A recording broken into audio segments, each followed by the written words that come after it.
السلام علیکم میرے پیارے لسنرز۔ کہانی شروع کرنے سے پہلے میرے فیس بک کے گروپ لبابہ حیدر آفیشیل اور میرے فیس بک پیج لبابہ حیدر کو جوائن کریں۔ میرے پیج اور گروپ کا لنک ڈسکرپشن باکس میں بھی موجود ہے۔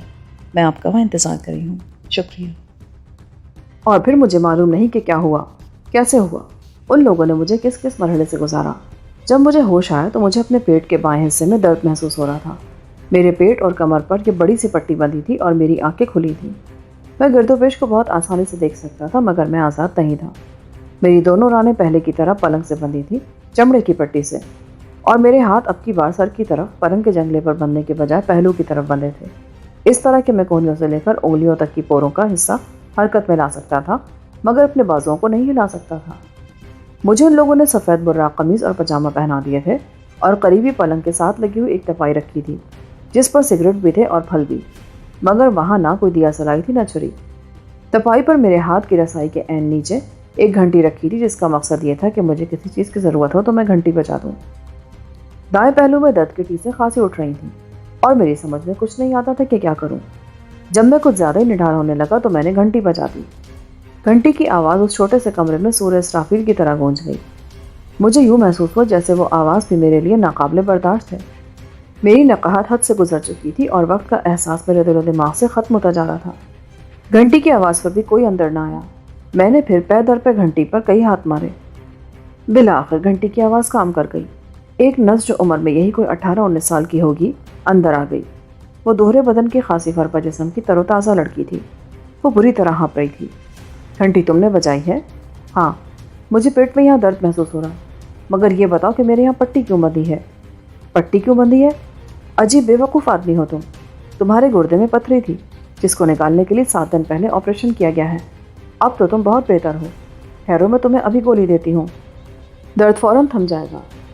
یہ کہہ کر وہ باہر کی طرف بھاگی اور میں سوچتا رہ گیا کہ اس کلینک کے لوگوں کو یا تو ڈاکٹر دھما نے بے وقوف بنایا ہے یا وہ مجھے احمق سمجھ رہے ہیں، اور صاف ظاہر تھا کہ وہ لوگ مجھے میرے گردے سے محروم کر چکے تھے۔